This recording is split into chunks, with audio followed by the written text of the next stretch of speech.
Stop. Just for a second. Have you ever spent 2 hours debating which tiny word to use in an email? Have you reread a text message 50 times trying to decode a tone that probably wasn't even there? Or stayed awake at 3 a.m., arguing in your head with someone who doesn't even know you're awake? If you have, you know the feeling. That silent, invisible prison built brick by anxious brick. That prison is called overthinking. Right now, it's robbing you of your time, your energy, and your peace. You feel stuck, you feel exhausted, and you feel like you're running a marathon but haven't moved an inch. But what if I told you there's an ancient truth that can break this loop? A truth so simple it can lift the weight of 1,000 what-ifs off your shoulders?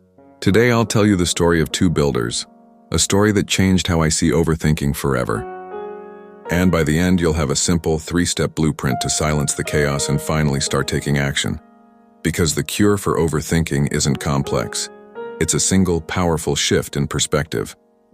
Long ago in a thriving city lived two master stonemasons, Elias and Marcus. Both were equally skilled, both had the finest tools, and both were chosen to build a magnificent bridge across a roaring river. But while their task was the same, their minds were not. Elias was an overthinker. Before laying a single stone, he spent an entire month on the design. He calculated every possible disaster. What if the river floods higher than ever before? What if a caravan of elephants crosses the bridge? What if an earthquake strikes at the exact moment the final arch is placed? Every scenario had to be perfect. Every line had to be flawless. He was so afraid of making a mistake that he kept revising, redrawing, and rethinking. Months passed. His construction site remained empty, just scattered stones and piles of rejected sketches. Across the river, there was Marcus, focused, calm, steady. Marcus believed in one thing: progress beats perfection. He drew a simple, solid plan, not perfect but practical, and began building. When his first stone was slightly misaligned, he didn't start over. He adjusted the next one. When a storm damaged part of the scaffolding, he fixed it and kept going. To Marcus, every mistake wasn't a failure, it was feedback. Each setback was a teacher. While Elias was designing the perfect bridge in his mind, Marcus was building a real one in the world. And that's the difference.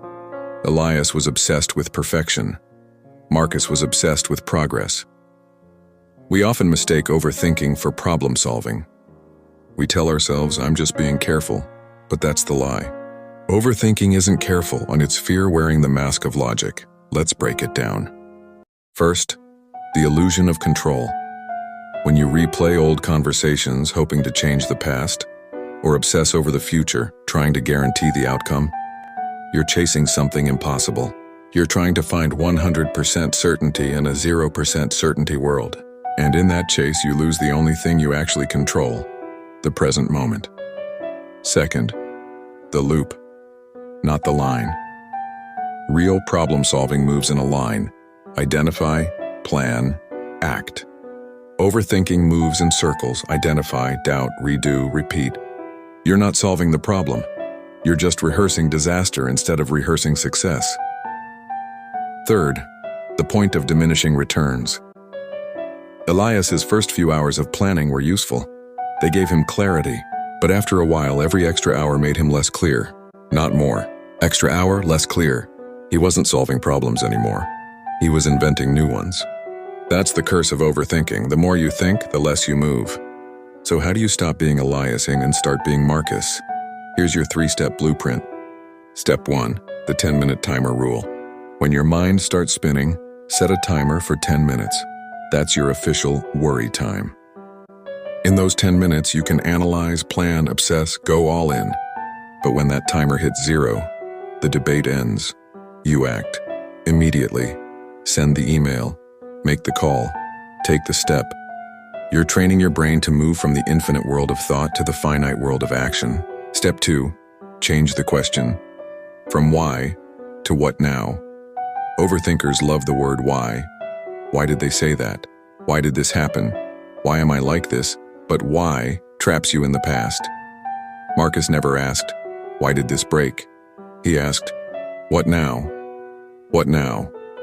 Moves you forward. It replaces self-blame with direction. It turns a setback into a next step. Whenever you catch yourself asking why, pause and ask, what's the next small thing I can do now?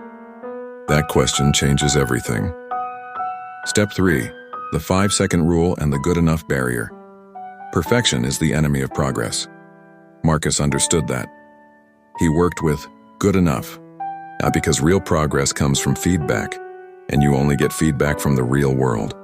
So when you know what to do next, count down. 5, 4, 3, 2, 1, go. Don't give your brain a chance to start the overthinking cycle again. You're not waiting for clarity. You're creating it through action. Overthinking isn't who you are, it's just a habit. A habit built from fear and the illusion of control. But now you have the blueprint, the 10-minute rule to contain the chaos, the what now question to direct your focus, and the 5-second rule to break through hesitation. The great bridge of your life, your dream, your career, your passion, won't be built in your head. It will only rise when you start laying the stones. Stop being Elias, trapped in the plans of what might go wrong.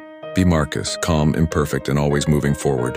The river is flowing, your bridge is waiting, it's time to build. If this story helped you escape your overthinking loop, hit that like button so more people can find their way out too. And here's your first good enough action. Comment below and share 2 things: what you've been overthinking and what action you'll take in the next 24 hours. It could be as simple as overthinking, sending the email. What now? Write the subject line. Don't just think about it, do it. And if you want more stories and strategies to master your mind, hit subscribe and ring the bell. I'll see you in the next video. Until then, keep building.